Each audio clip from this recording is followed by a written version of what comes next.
Estamos de volta com o programa Consciência Humana, o programa para mentes inteligentes, corações livres e pessoas apaixonadas pela ideia de mundo melhor, sempre lutando pelo bom, pelo justo e pelo melhor do mundo, mais que um programa, um gesto de amor e fé na inteligência humana. O programa dessa semana está muito bacana, a gente vai falar de um acontecimento que revolucionou a história da física, revolucionou a história do conhecimento humano, que é a chegada do homem à Lua.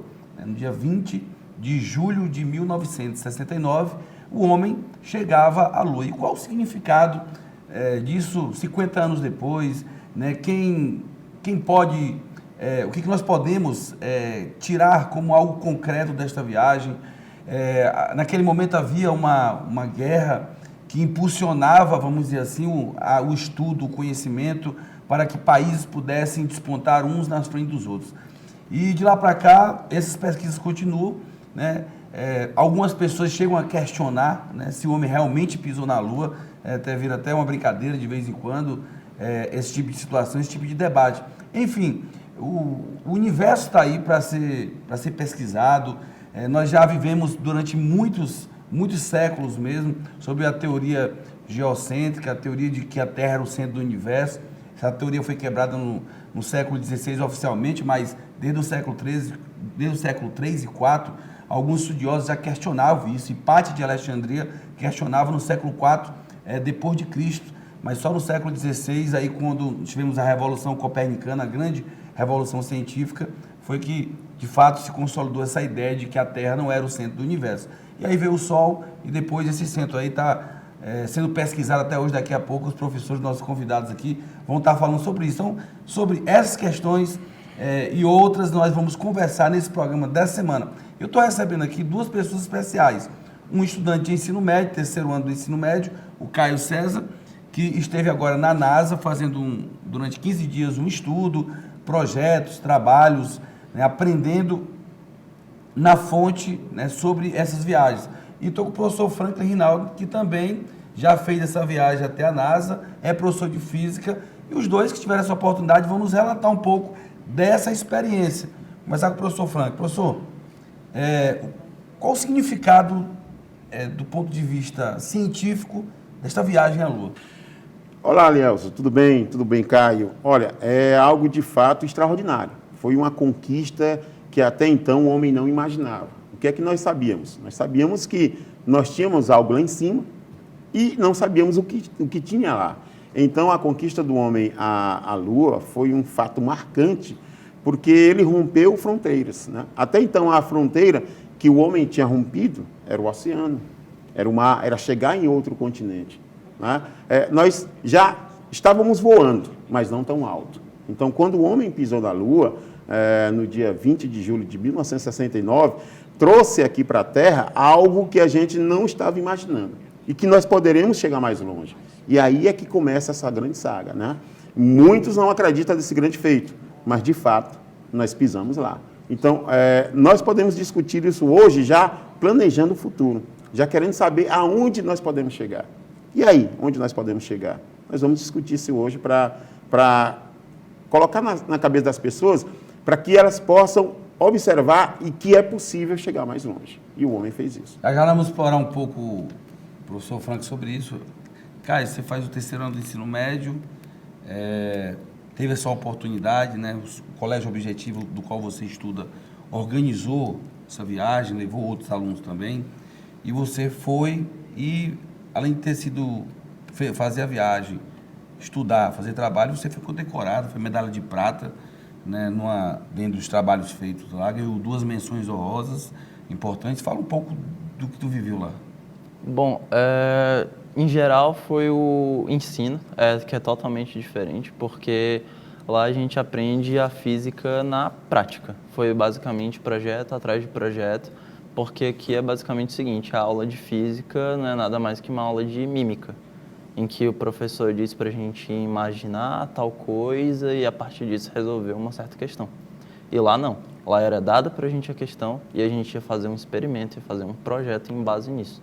Porque eram foguetes, eram câmeras criogênicas, câmeras térmicas, projeto com robôs, eram habitats de Marte, eram projetos todo dia. Além da visitação no centro, foi uma experiência totalmente inovadora, um negócio muito diferente que não é todo mundo que tem a oportunidade e que era muito bom qualquer pessoa ter.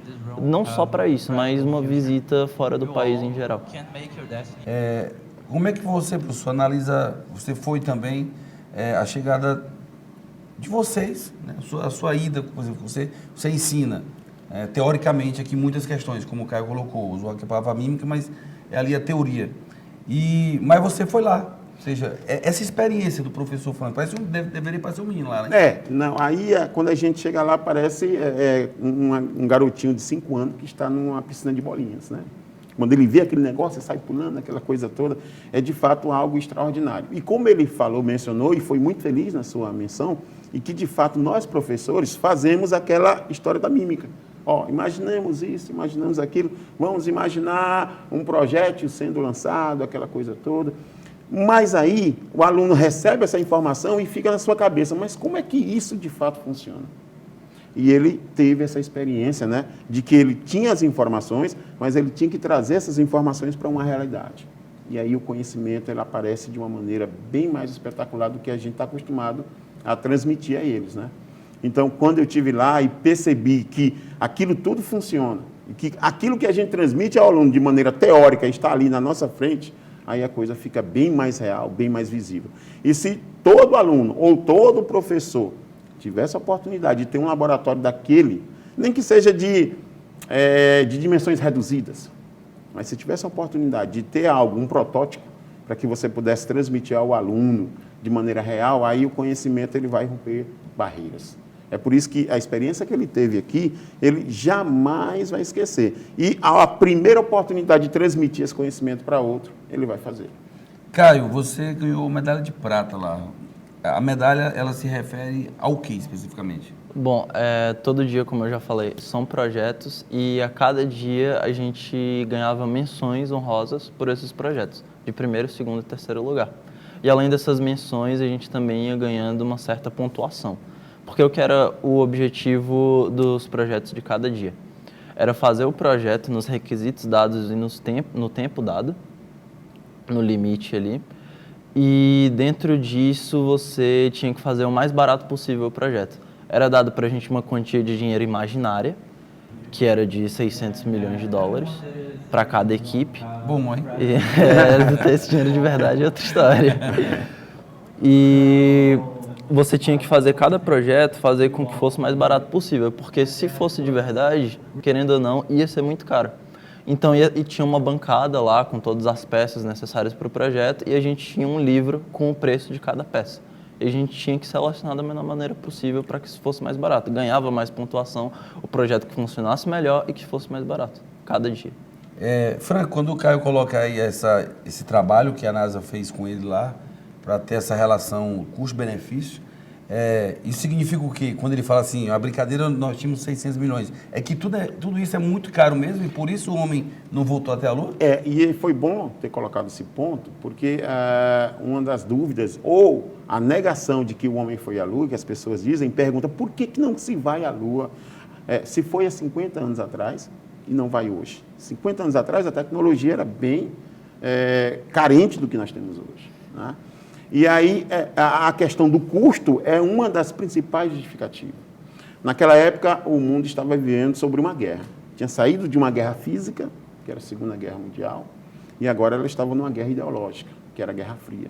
Então, havia uma polaridade no mundo. De um lado, um sistema gerenciado pela União Soviética, de outro lado, um sistema gerenciado pelos Estados Unidos.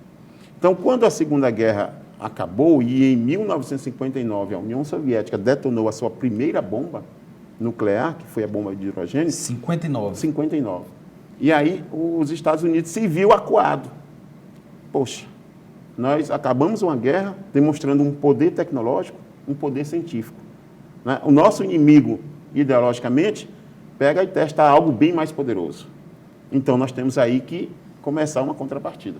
A partir, então, a União Soviética lança o primeiro artefato no espaço, né, que foi o Sputnik. Tempo depois, o primeiro a ser vivo, que foi a cachorrinha Laika. Pouco depois, o primeiro homem, e aí nasce aquela famosa frase, que também é famosa, Yuri Gagarin, né, quando ele olha e diz, a Terra é azul. Aí os Estados Unidos parou, pensou, disse, bom, nós temos que, então, reverter o quadro. Até então, eu costumo até brincar com os alunos, como eu digo, ó, a União Soviética estava ganhando de 3-0. Então, os Estados Unidos têm que reverter. Então, o então presidente americano, John Kennedy, né, ele conclama a sociedade americana e diz assim, olha, nós temos que reverter esse quadro. E aí o povo americano abraça isso aí. Quer dizer, o Congresso abraça isso aí. Então, todo e qualquer recurso financeiro para se ultrapassar a União Soviética era justificado.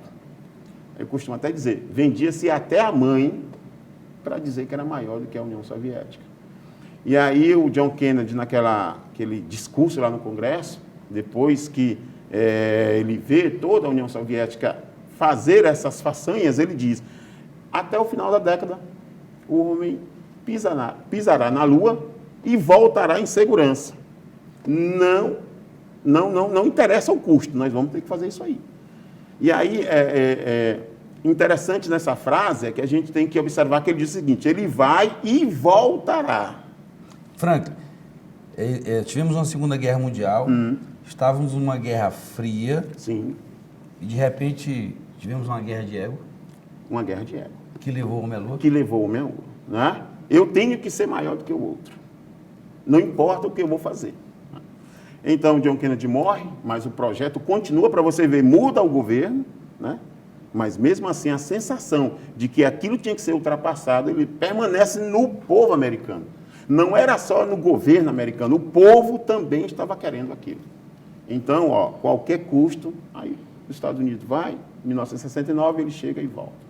Depois que os Estados Unidos começam a virar o jogo tecnológico, né, digamos, científico, da conquista do espaço, a União Soviética entra em decadência, né, o sistema entra em decadência, e aí os Estados Unidos começam a dominar tudo isso, aquilo ali, mas ele começa a ver que ele estava gastando dinheiro demais, sem muita utilidade.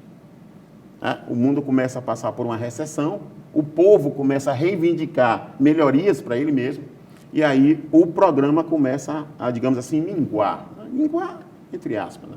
Diminuir.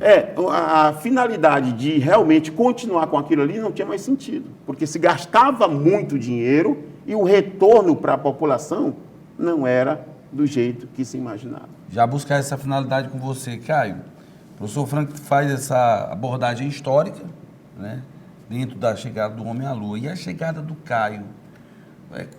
Para que passa pela cabeça do Caio? Ou seja, você é um jovem, 17 anos de idade, 17? Sim. 17 anos de idade, terceiro ano do ensino médio, cheio de sonhos, e aí você cruza o mundo, entendeu? Cruza o continente e chega num local importantíssimo da história da humanidade. O que se passou pela sua cabeça e o que o Caio hoje ele consolida dentro de si enquanto perspectiva? Ou seja, que viagem o Caio vai fazer? Eu estou falando uma viagem metafórica na vida a partir dessa experiência. Bom, primeiro de tudo eu estava muito nervoso nos primeiros dias, porque meses antes o pessoal me perguntava como é que tá e tal, eu falava, não, tô normal, tô tranquilo. Aquela expectativa. Tô tranquilo. Só que aí 3 dias, uma semana antes, já estava ansioso, querendo que chegasse logo e tal. E aí na hora que a gente chegou no centro e viu o ônibus espacial que fica logo na entrada, aí já foi coisa de louco, porque a gente vê desde pequeno aquilo nos filmes e tal, e não acredita quando vê, acha que é coisa de outro mundo. E entra na entrada com todos os projetos espaciais, vê o modelo da Apollo 17, que foi lançada no museu deles, toca num pedaço da Lua, que é um dos 8 pedaços da Lua que você pode tocar no mundo, um deles está lá, livre para você tocar. E você sentiu quando tocou? É uma pedra. É uma pedra, né? assim, pedra. Como é que é? Porque a Lua... sensações de que é? Eu quero a mímica, cadê a mímica? Sensações assim, da mesa, o que é? Não, eu na redomazinha, né? De você coloca a sua mão lá. Só no vidro mesmo? Sim. Né? Porque se deixar exposto... Os cabas... tem gente do mundo todo, né? É porque a Lua não é nada mais do que o resto da Terra, que foi se separando com o passar do tempo e se formou como uma estrela menor ao lado. Então, é uma pedra comum, só diferente e mais escura. E só complementando o que ele disse, né, a teoria da formação da Lua, a que mais é aceita no momento é a teoria da grande explosão, né? Veio lá um meteoro, colidiu na Lua, arrancou um pedaço, essa poeira, digamos assim, entre aspas, estava girando, permaneceu girando e aí se formou a Lua, né? É a teoria mais aceita, falando de forma simplificada. Então, o que tem lá, tem aqui. Você percebe que além da questão científica, tem muita questão histórica, tem muita questão que envolve aí uma série de dilemas, de debates, religião entra no meio. É muito bacana a gente estar conversando sobre isso, né? E eu, no caso, estava vivenciando, né, essa oportunidade de duas pessoas que, um enquanto aluno, o outro enquanto professor, tiveram a oportunidade de estar naquele momento. A humanidade sempre olhou para o céu para buscar a resposta. Claro. Né? As grandes respostas, elas vieram... Os grandes filósofos eram conhecidos porque andavam olhando para a Lua. Né? Olha, está no mundo da Lua. No mundo da Lua é olhar para o universo. Por que o homem olhava para o céu? A resposta é pela própria sobrevivência. Entender o céu, entender como a coisa funciona, era sobreviver, porque através do conhecimento do céu, ele sabia a época de plantar. Ainda hoje é assim. Né? A época do inverno, a época do verão. Então, aquele que morava bem mais ao extremo norte, né? Nos locais mais próximos do Polo Norte... A própria navegação que vocês Claro, a própria navegação. A bússola, tudo que vai nascer, tem que vir uma relação. Então, conhecer o céu foi primeiro um ato de sobrevivência. E hoje nós estamos passando por isso. Porque nós temos aí teorias sobre o aquecimento global, aquela coisa toda. Então, conhecer o céu é de suma importância para o homem. Bom, o programa Consciência Humana vai para um rápido intervalo. Todo o programa eu vou estar aqui com o Caio e com o Franklin, eles que são aí nossos irmãos representantes na NASA, tá certo? Então, contando a experiência da gente de visitar a NASA, de ir até os Estados Unidos e principalmente de falar sobre o universo e as grandes pesquisas científicas. Vamos para o rápido intervalo, daqui a pouco a gente está de volta. We copy you down, Eagle. Listen, Tranquility Base here. The Eagle has landed. Roger, Tranquility. We copy you on the ground. You got a bunch of guys about to turn blue. We're breathing again. Thanks a lot. O pouso se deu às 16 horas e 18 minutos, horário da costa leste. Ficaram a 6,5 km do alvo. O combustível dava só para mais 17 segundos. A Apollo 11 estava na Lua. Mas abaixo dos dois astronautas e do módulo lunar, surgira um defeito na etapa de descida que podia causar uma explosão catastrófica na espaçonave. O módulo lunar Águia estava na Lua há 1 hora e Armstrong e Aldrin completavam os testes pós-pouso. Enquanto isso, um desastre se formava sob seus pés na etapa de descida. Desastre evitado, Armstrong e Aldrin preparavam-se para explorar a Lua. 6 horas após o pouso, os dois astronautas estavam prontos para sair do módulo lunar. Em suas roupas lunares, deixaram entrar ar dentro da cápsula para poderem abrir a porta. Aldrin bateu na guarnição da porta e ela finalmente se abriu. Sob orientação do colega, Armstrong saiu da cabine. Após descer a estreita escada com cautela, Armstrong pisou no apoio de pé. Era hora de fazer história. Meia hora depois, Aldrin também saiu do módulo lunar, descendo pela escada. Hey, you got it? That's a good step. Yep. About a 3-footer.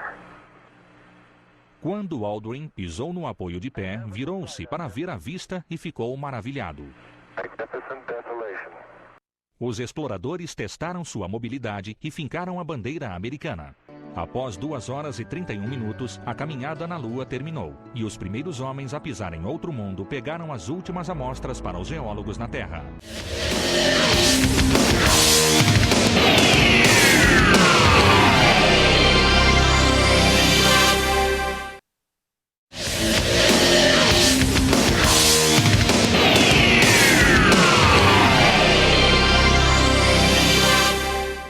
Estamos de volta com o programa Consciência Humana e nesse segundo bloco vamos começar diferente.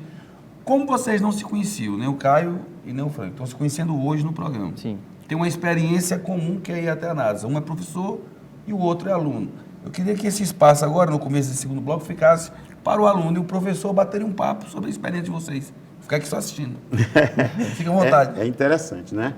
Aí eu queria até saber do Caio, né? Ele teve a convivência com outros alunos de outros lugares lá, e eu não sei se a aptidão dele para ciências exatas já existia, né? Não sei, ele vai confirmar isso agora.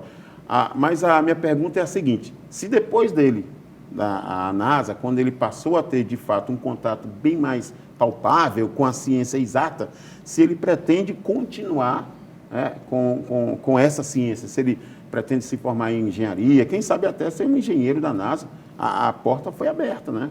Então, eu queria saber se ele pretende continuar com a ciência, com a engenharia, com a física, enfim, se ele vai seguir essa carreira ou não. Ele diz, conheci, foi muito legal, mas eu não sei, de repente eu quero ser até professor de história, ser professor de filosofia, ser um médico, ser um advogado, né? Eu vou colocar a pimenta nessa tua pergunta. Eu não ia participar, não. Porque aí, como eu conheço o cara, eu vou perguntar que ele agora ganhou o concurso da Interbrasil, né? Que é um concurso que é feito, é uma empresa que faz esse concurso no Brasil para simular a ONU.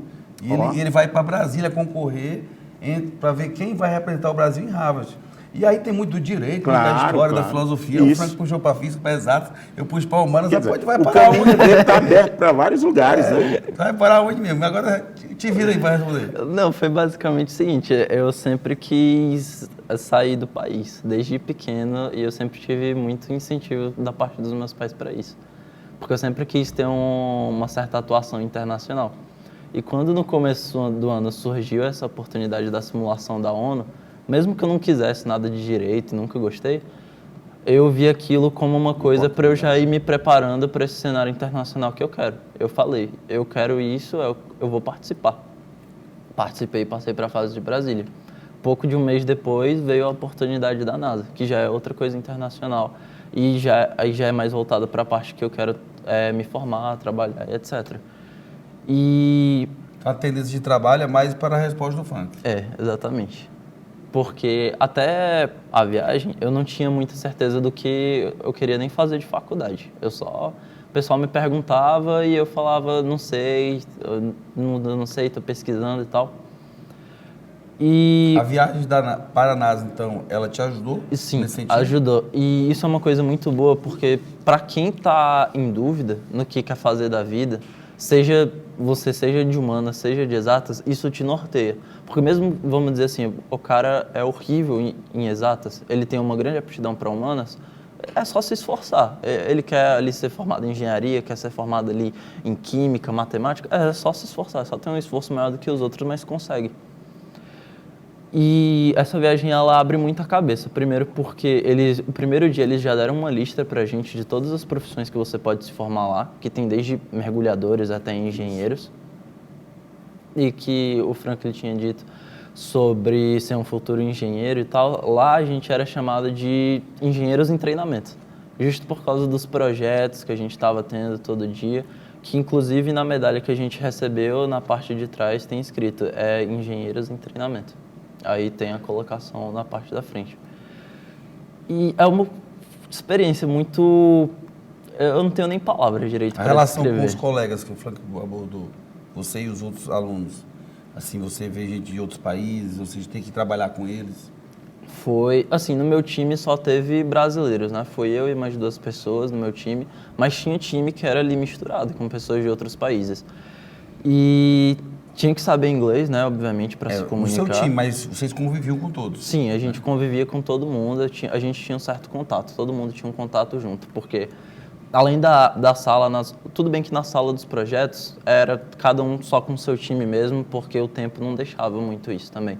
Mas fora da sala, quando não estava fazendo projeto, ou quando a gente estava visitando o centro, que era todo mundo junto, todo mundo já tinha um contato maior, conversava entre si. Isso é muito bom até para a gente ter um contato com a cultura dos outros países. Como, por exemplo, tinha um pessoal da Nova Zelândia e a gente conversou com esse pessoal da Nova Zelândia e tal, disseram de onde eram e etc. A gente falou que era do Brasil. Tinha um pessoal do próprio Estados Unidos, teve um dos meus colegas aqui do Brasil, que eles ficaram com um americano no time. E era engraçado até de ver a relação deles, porque às vezes não conseguia se comunicar direito, esquecia uma palavra ou outra, ficava aquele negócio meio mímica. E os projetos, em geral, para inovar a sua criatividade, movimentos de liderança que você pode desenvolver. E a parte da profissão em si, questão de currículo, tudo isso conta a viagem, é um grande investimento. E a questão acadêmica, de certa forma, né? Nós aqui na sala de aula, a escola no Brasil, ela é, digamos assim, É apenas o professor na frente e o aluno recebendo a informação, né?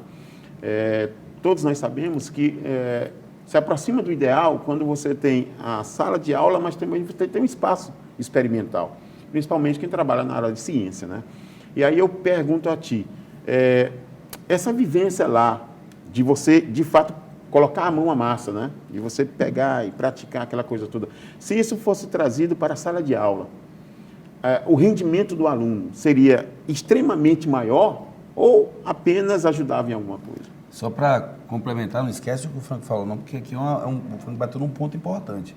Ele está trazendo o seguinte, olha, tudo bem que ir até a NASA é magnífico, ou seja, você tem um local que ele está investindo em conhecimento, mas o Franco está dizendo duas palavras o seguinte, nós podemos fazer isso.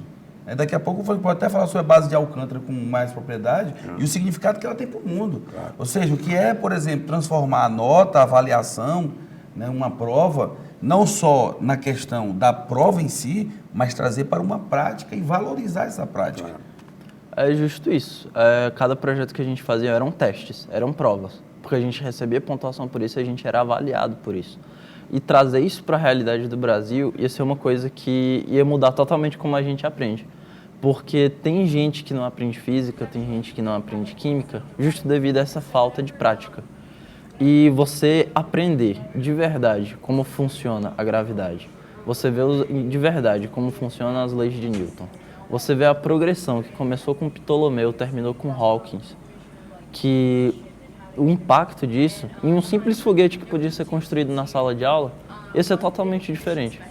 O realmente impacto do uso das fórmulas que a gente vê na sala, o realmente das teorias, como aplicar, tudo de uma maneira dinâmica que você estava realmente vendo acontecer o que você escreve no papel. E lembrar que a teoria do Ptolomeu só se sustentou por muito tempo por causa da lógica de Aristóteles.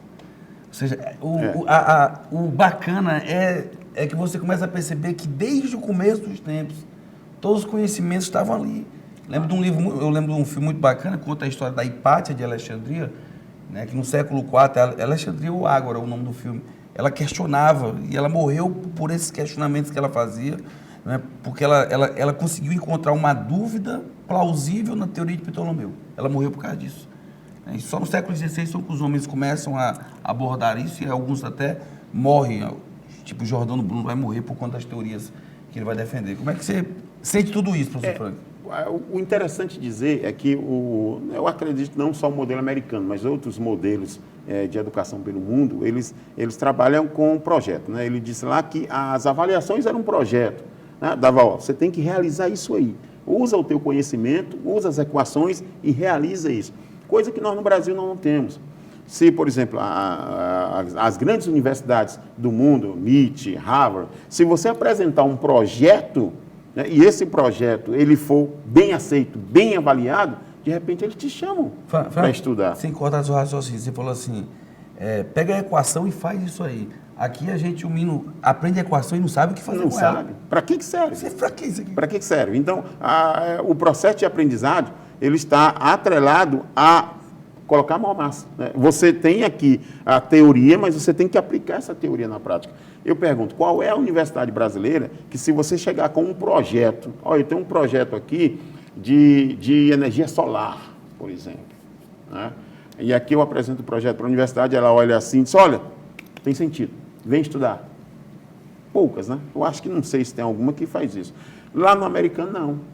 Se você chegar com um projeto, tem até um filme, rapaz, interessante, que um garoto, ele usa um drone, né? Não sei se vocês já assistiram, e ele manda... daqui a pouco ele lembra. Ele constrói um drone lá através de um aplicativo de celular e ele manda para Harvard, né? Aí só que ele recebe a carta, ele diz, não, só podemos financiar 20%. Aí ele fica desesperado porque ele não tem dinheiro para continuar, né? Mas, de qualquer forma, ele lançou um projeto, né? Ele lançou um projeto. Nós, no Brasil, nós não temos essa cultura. Olha, um aluno aqui tem um projeto bacana para engenharia, para medicina, enfim, qualquer área. As escolas até fazem feiras científicas, nascem bons projetos, mas não morre passam de uma pequena prova. Morre naquela semana da feira científica. Acabou-se. A ideia muito boa fica ali. Fica ali. Por quê? Porque nós não temos a cultura de investir, de fato, na ciência.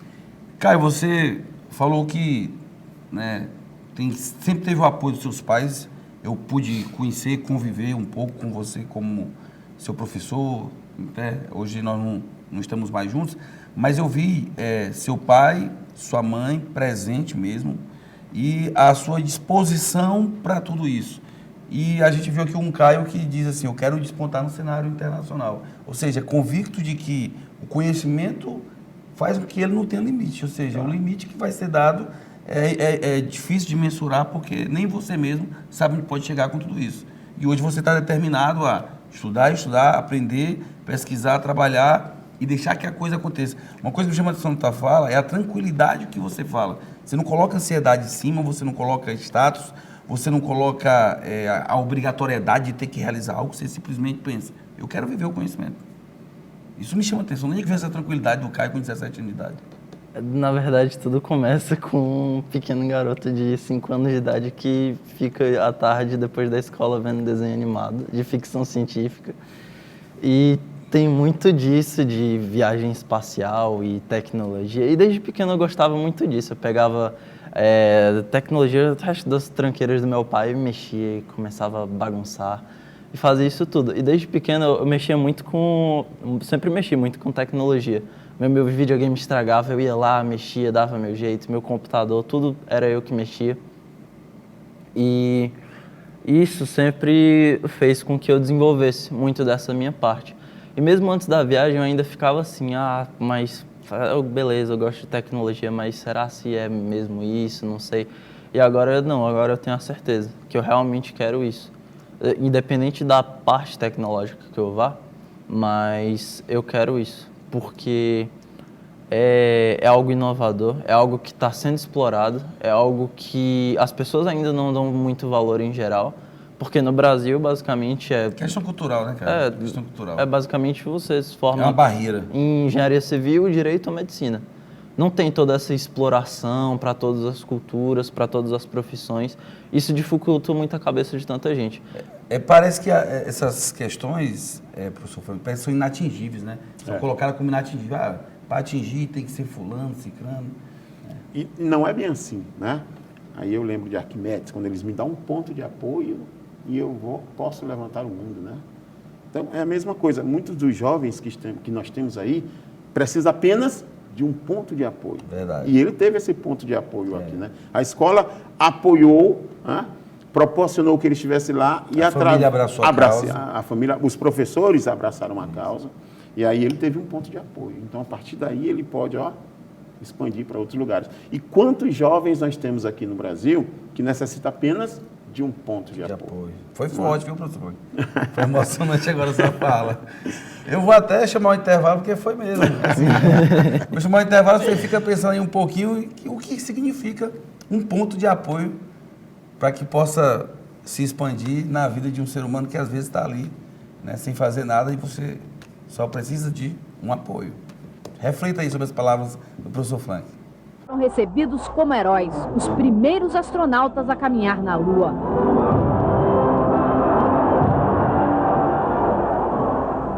Há 30 anos, o desafio era imenso. Ninguém sabia se os astronautas voltariam vivos. Os soviéticos colocaram o primeiro homem em órbita e fizeram a primeira caminhada no espaço.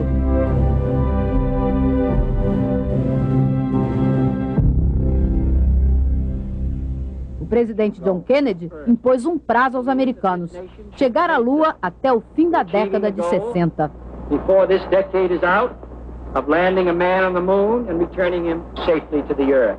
O projeto Apollo começou com uma tragédia. Em 67, no ensaio do lançamento, o foguete pegou fogo, matando 3 astronautas. Em um ano, foram mais de 100 mudanças no desenho do foguete e da cápsula espacial. Tudo pronto para Apollo 8, a primeira missão tripulada à Lua. No espaço escuro, elas eram a única referência. Os astronautas da Apollo 8 iam fotografar a face oculta da Lua. No escuro infinito, uma luz azulada. Os astronautas fotografaram o nascer da Terra, a primeira imagem do planeta vista da Lua. A missão foi um sucesso. Faltava só pisar no solo lunar para ganhar a corrida contra os soviéticos. A NASA corre contra o tempo. Neil Armstrong testa o módulo lunar e quase morre. O susto não muda as datas. A Apollo 11 tem que partir em julho. Michael Collins, Edwin Aldrin e Neil Armstrong sabiam. Só tinham 50% de chances de tudo dar certo. 1 milhão de pessoas assistiram a um lançamento perfeito.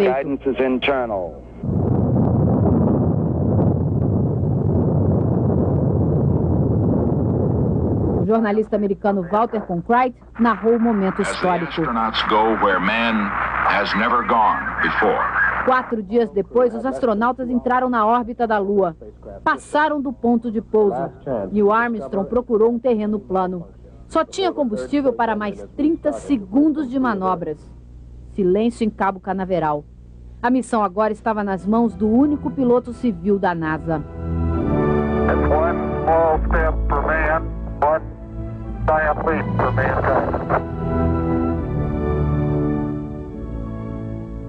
A década chegava ao fim com os primeiros passos na superfície da Lua.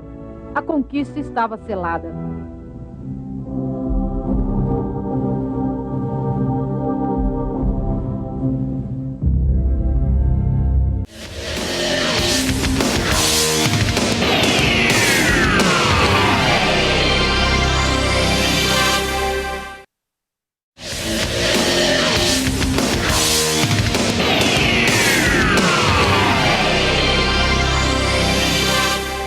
Estamos de volta com o programa Consciência Humana, o último bloco do programa. Programa muito bacana, muito gostoso, conversando com o Caio César, que foi à NASA agora no mês de julho, justamente no mês em que o homem completou 50 anos por ter ido à Lua. Ele teve a felicidade não só de fazer a viagem, mas ter esse momento simbólico, esse meio século, né, que para muita gente pode parecer muito, mas para a história, para a pesquisa, 50 anos é muito pouco, né, professor? É um intervalo de tempo, de certa forma, pequeno. Pequeno, né? Mas esse conhecimento já vem sendo construído já desde... milênios. Né? Centenas de anos, digamos assim, quando o homem olhou para o céu e ele via o sol passar de um lado para o outro. E aí ele teve na sua mente, olha, nós estamos em um lugar parado e tudo gira ao nosso redor. Como desfazer esse conhecimento? Como dizer que era o contrário? O homem olhava para o céu, via o sol, a lua, as estrelas. Nós estamos no centro do universo e tudo está ao nosso redor. Como desfazer isso? Porque nós somos muito pequenos diante de tudo isso. Então veio alguém que olhou, olha, tem alguma coisa errada na teoria. E tiveram aqueles que romperam barreiras, brigaram com pessoas, digamos assim, poderosas, com instituições poderosas. Isso. E foram o contrário do que... Morreram. Né? Morreram em função disso. Por conta disso. Né? Simplesmente por defender uma ideia. Por defender uma ideia. Não é nem por fazer, só por defender uma ideia. Só defender a ideia. Ou queria defender esse estudo aqui? Não. Aí morreu e caiu. E a partir desta defesa é que surgem agora conhecimentos que podem chegar até a Marte, né? É verdade. Pode fazer com que o homem chegue até Marte, né? Quem sabe o Caio aqui possa ser um dos engenheiros, né? E de repente a gente está aqui na nossa televisão e diz, olha, o engenheiro brasileiro contribuiu com os seus cálculos, o seu desenvolvimento, o seu projeto, para que o homem hoje pisasse em Marte. Como aqui não é uma conversa de mesa de bar, uma conversa de um programa sério, vai estar lá no YouTube guardada essa entrevista para quando o Caio for, o professor... Alguém resgata, né? Está lá guardado. E aí, Caio, o que você acha da provocação do programa? É uma ideia. Depois da viagem, sempre os professores, eles perguntavam muito disso. Quem aí quer ser um astronauta? Eu lembro quando a gente estava indo para o centro de treinamento dos astronautas para conhecer e visitar, a motorista da van, ela perguntou pra gente, quem aí quer ser um astronauta? E o pessoal ficou meio assim e tal, porque a gente pensa que é uma coisa muito distante. De verdade, a gente pensa que é uma coisa muito distante, a gente pensa que é só de desenho, a gente pensa que é só de filme de Star Wars, mas é coisa que realmente existe e que é possível para todo mundo, que vai requerer um certo esforço, muito esforço, na verdade, mas que é possível e que basta se dedicar. Tanto que eles falaram pra gente, quer ser um astronauta? Tudo bem, mas você precisa ser formado em uma ciência, que seria física, matemática, química e biologia, uma dessas, e em alguma engenharia. E a partir disso você aplicaria para ser um astronauta e tal, que uma vez dentro é mais 6 anos de treinamento, aí depois mais 2 anos de treino, e aí para só então você ser lançado para a estação espacial, ou então para alguma missão da Lua, como por exemplo em 2025, que eles vão lançar. E é uma coisa que fica muito na cabeça da gente, depois de uma experiência dessa. Por que não fazer algo desse tipo? Principalmente eu que quero atuar nesse cenário nacional. O que não tem mais internacional do que uma viagem fora do planeta? Bom, professor Frank, o cara deixa essa porta aberta e uma coisa bacana que ele fala, ó, parece impossível, parece inatingível, mas depende muito do seu esforço, depende do que você está querendo. E a fala dele me fez lembrar aqui a fala do Marcos Pontes. Nosso ministro. Pois não é? Eu tive uma palestra com ele em 2005, e ele abriu com essa mesma fala que ele me disse agora. Todo mundo acha que ser astronauta é coisa do outro mundo, né? Mas não é. E aí os caminhos pela qual ele seguiu foi justamente o que ele disse, né? Porque tinha uma palestra com alunos e professores, e a pergunta foi, quem quer ser astronauta? Aí 1 ou 2 e tal. Por que o aluno tem dificuldade de levantar o braço? Porque na cabeça dele está enraizado que é impossível, que é improvável, que é muito difícil. E ele disse que não. Ele disse que não. Ele disse, qualquer um de vocês que estão aqui pode se tornar um futuro Marcos Pontes. Porque os caminhos estão abertos. Basta apenas você mentalizar, ter um ponto de apoio que é possível chegar lá. Professor, aqui próximo a gente tem a base de Alcântara, no Maranhão. Qual a importância desse lugar nessa questão do lançamento de satélites, nessa questão espacial? O Brasil, a base de Alcântara, né, é um local estratégico para lançamento de foguetes, porque está bem próximo da linha do Equador, e isso facilita pela questão do combustível, né? Quanto mais próximo dessa linha, menos combustível você vai ter que usar para que o foguete possa ser lançado, né? Então, é essa a nossa vantagem, tá? E aí, nós estávamos preparados para lançar um foguete, o primeiro foguete com tecnologia nacional, com alguma parceria da China, mas essencialmente nacional. E aí teve aquela explosão, onde morreram 20 engenheiros. A partir daí, o governo brasileiro lançou a Olimpíada Brasileira de Astronomia. Qual é a intenção da Olimpíada? Não é descobrir gênios em astronomia, é fazer com que o aluno desperte para que possa estudar astronomia e astronáutica. E, a partir daí, possa surgir novos engenheiros. Então, é uma ideia excelente, fascinante, né? Você lança uma Olimpíada Nacional, muitos alunos participam e, a partir dali, os olhos se abrem para a astronomia, para a astronáutica, se formam engenheiros, conhecimento se forma dali e, a partir dali, a gente começa um novo projeto. No Brasil, o início de um interesse realmente sério pela área espacial começou logo após o fim da Segunda Guerra Mundial, quando alunos do antigo ETE, a Escola Técnica do Exército, atual Instituto Militar de Engenharia, construíram e lançaram um pequeno foguete experimental em 1949. Apesar da natureza simples do feito, o lançamento iniciou uma fase mais séria e oficial na área da pesquisa espacial no Brasil, dando origem ao Sonda 1, capaz de alcançar os 70 km de altitude, com uma carga máxima de 4,5 kg.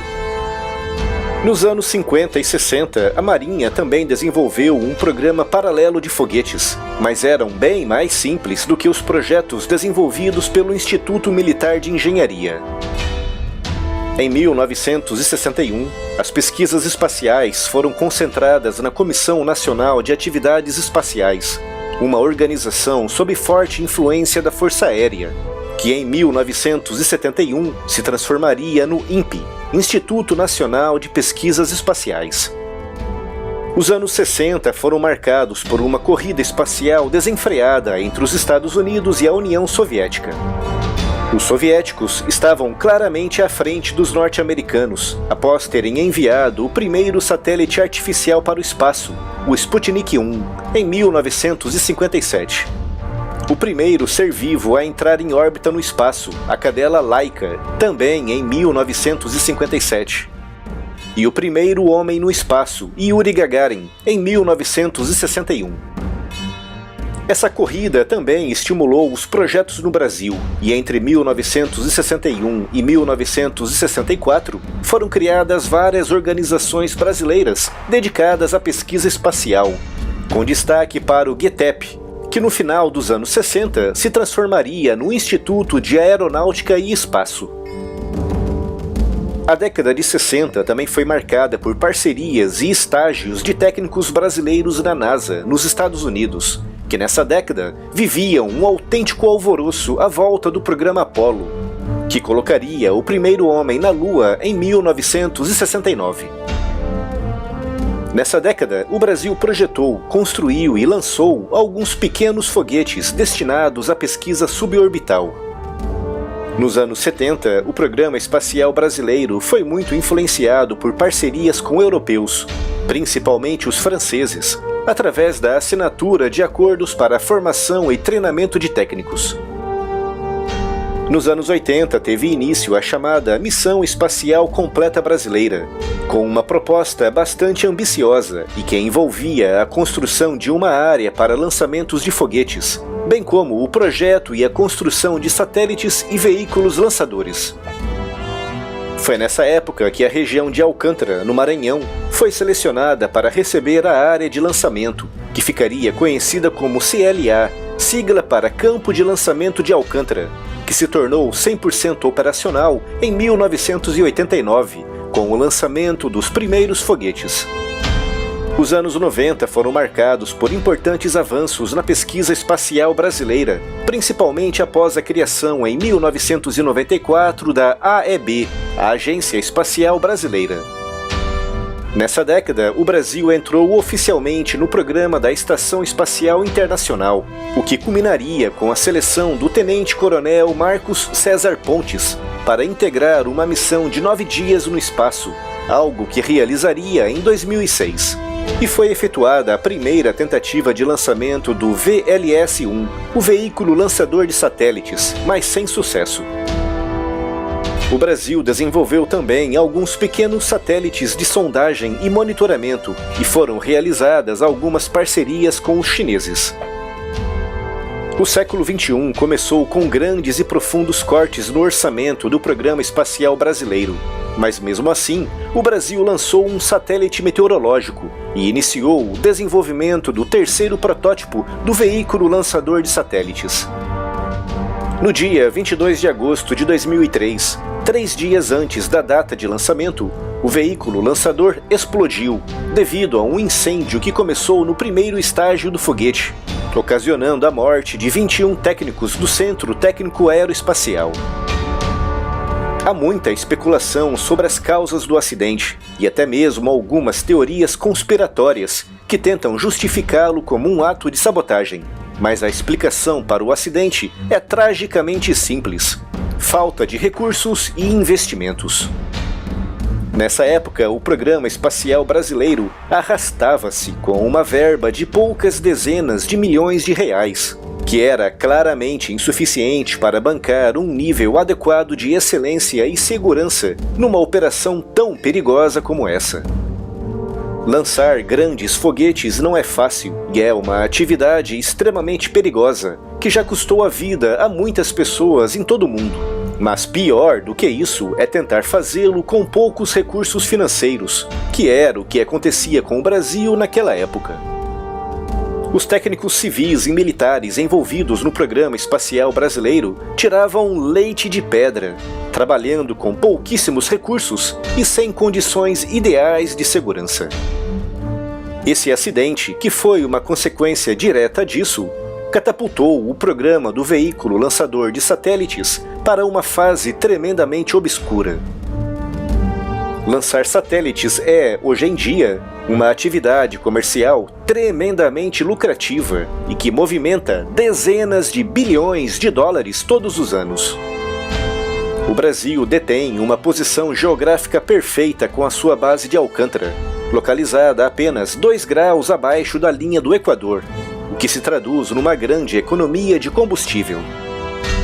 O desenvolvimento de um veículo lançador de satélites colocaria o Brasil nesse mercado bilionário, habilitando o nosso país a lançar satélites para outras nações, a um custo bem mais em conta do que o cobrado pelos Estados Unidos, pela Rússia e pelos europeus. Mas a falta de interesse, a falta de empenho e a falta de recursos mantém o nosso programa muito atrás de outros programas estrangeiros. Por exemplo, nos anos 60, o programa espacial brasileiro estava ao mesmo nível do programa espacial da China e da Índia. Mas hoje a China já realiza mais lançamentos orbitais do que os Estados Unidos. Já colocou astronautas em órbita. Está construindo uma pequena estação espacial e se prepara em breve para enviar missões tripuladas para a Lua, com a Índia já tendo enviado sondas à Lua e também a Marte. O Brasil, com a 9ª economia do mundo, investe menos no seu programa espacial do que a África do Sul, um país com a 32ª economia do mundo. O nosso país investe apenas cerca de 200 milhões de dólares anuais no programa, contra 450 milhões de dólares dos sul-africanos. Os indianos investem 1 bilhão de dólares e os chineses investem 3 bilhões de dólares. Realmente não dá para compreender essa falta de interesse por uma área tão lucrativa e tão vantajosa em tantos aspectos.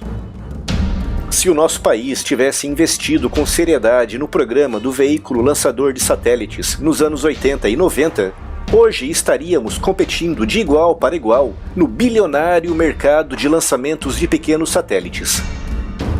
É um mercado tão concorrido que países como os Estados Unidos e a Rússia fazem de tudo para evitar parcerias e a transferência de tecnologia.